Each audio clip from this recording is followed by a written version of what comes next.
கொழுக்கட்டை செய்ய தேவையான பொருட்கள்: 1 கப் பச்சரிசி மாவு, 50 கிராம் பாதாம் வறுத்தது, 50 கிராம் வேர்க்கடலை வறுத்தது, ஒரு மூடி தேங்காய் லேசாக வதக்கி வச்சிருக்கேன், 4 ஏலக்காய், 50 கிராம் வெல்லம் காய்ச்சி வச்சிருக்கேன். பாகு பாத்துக்கு வேணாம், கரைச்சி வடிகட்டி வச்சிருக்கேன். இப்போ கொழுக்கட்டை செய்ய மேல் மாவு ரெடி பண்ணிக்கலாம். நம்ம எந்த கப்பால மாவு அளந்தோமோ 1 கப் அதால தண்ணி வச்சுக்கலாம். தண்ணியில மாவுக்கு தேவையான அளவு உப்பு சேர்த்துக்கலாம். 2 ஸ்பூன் எண்ணெய் சேர்த்துக்கலாம்.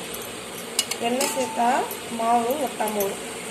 பாருங்க, தண்ணி நல்லா கொதிச்சிடுச்சு. இப்போ மாவு சேர்த்து கலந்துக்கலாம்.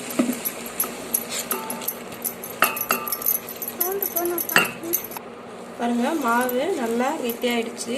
இந்த அளவு வந்ததும் அடுப்பை ஆஃப் பண்ணிடலாம். ஆறுனதும் கையால நல்லா பிசைஞ்சுக்கலாம். இப்போ கொழுக்கட்டைக்கு உள்ள வைக்கிற பூர்ணம் ரெடி பண்ணிக்கலாம். ஃபர்ஸ்ட் ஒரு மிக்ஸி ஜார்ல பாதாம் சேர்த்து கரகரப்பா அரைச்சிக்கலாம். ரொம்ப நைஸா அரைக்க கூடாது, கரகரப்பா அரைச்சிக்கலாம். இப்போ பாதாம் அரைச்சாச்சு. பாருங்க, இந்த அளவுக்கு கரகரப்பா அரைச்சிக்கோங்க. இப்போ அடுத்து வேர்க்கடலை சேர்த்து அதே மாதிரி கரகரப்பா அரைச்சிக்கலாம். பாருங்க, வேர்க்கடலை அரைச்சாச்சு. வேர்க்கடலையும் இந்த அளவுக்கு கொஞ்சம் கரகரப்பா அரைச்சிக்கோங்க. இப்போ நம்ம அரைச்ச பாதாம் வேர்க்கடலை ரெண்டையும் ஒரு கிண்ணத்துல போட்டாச்சு. அது கூட 2 ஏலக்காவை இடிச்சு சேர்த்துக்கலாம். நம்ம வறுத்து வச்சிருக்கிற தேங்காவையும் இது கூட சேர்த்துக்கலாம். இப்போ எல்லாத்தையும் சேர்த்து நல்லா கலந்துக்கலாம். கலந்துட்டு நம்ம வெல்லம் காய்ச்சி வச்சிருக்கோம் இல்லையா, அதை கொஞ்சம் கொஞ்சமா சேர்த்து நல்லா கலந்து விட்டுலாம்.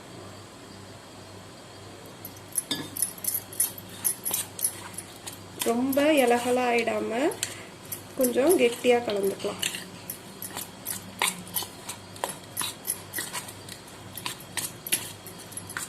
இன்னும் கொஞ்சம் சேர்த்துக்கலாம்.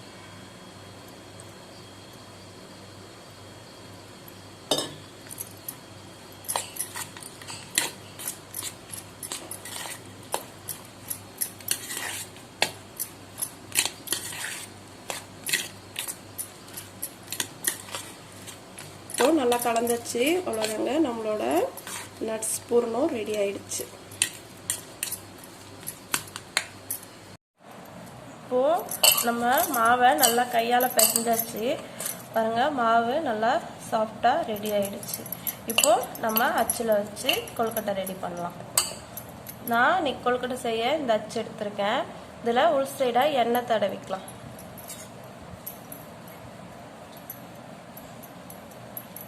எண்ணெய் தடவுனா தான் ஒட்டாம வரும் கொழுக்கட்டை வெளில எடுக்கும்போது. தடவிட்டு இப்படி மூடிக்கலாம்.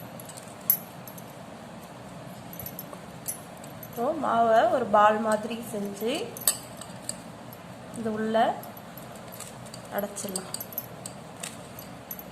இப்படி நம்ம கையால ஒரு ஹோல் மாதிரி பண்ணி மாவை உள்ள தள்ளலாம்.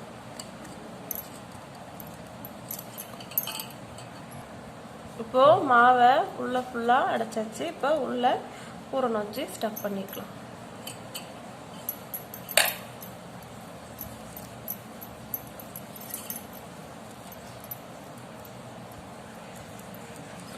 இப்போ பூரணம் வச்ச பிறகு கொஞ்சோண்டு வெல்ல மாவு எடுத்து இப்படி மேலே ஸ்டஃப் பண்ணிக்கலாம்.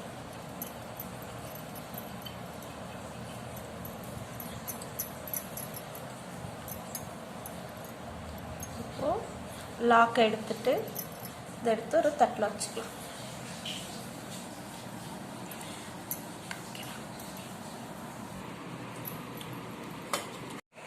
இப்போ அச்சு இல்லாம நம்ம கையில ஒரு கொழுக்கட்டை செய்யலாம். மாவை நல்லா அப்படி ஒரு பால் மாதிரி உருட்டி கையில நல்லா மெலிசா தட்டிக்கோங்க.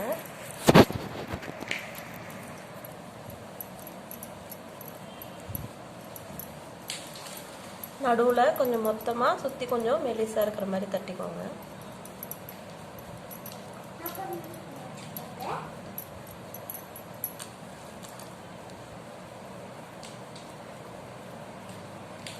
இப்போ அதில் உள்ள கொஞ்சம் பூரணம் வச்சு இப்படி கையாலேயே மடிச்சு விட்டுடலாம்.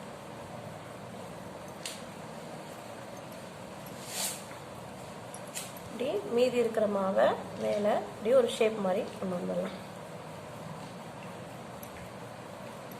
இந்த மாதிரியும் செய்யலாம்.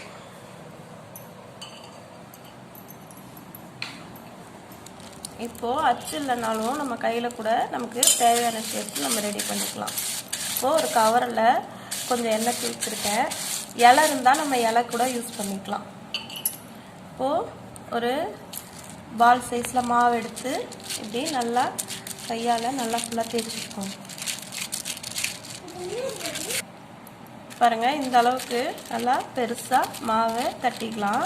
இப்போ இது நடுவில் பூரணத்தை வச்சுக்கலாம்.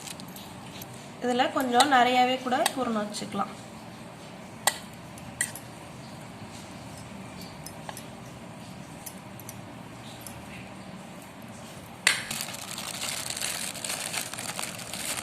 அவ்வளோதான். இப்போ இதை சேர்த்து இது பண்ணிக்கலாம். இப்படி நல்லா இந்த ஓரத்தை நல்லா கையால் அழுத்தி விட்டுக்கோங்க.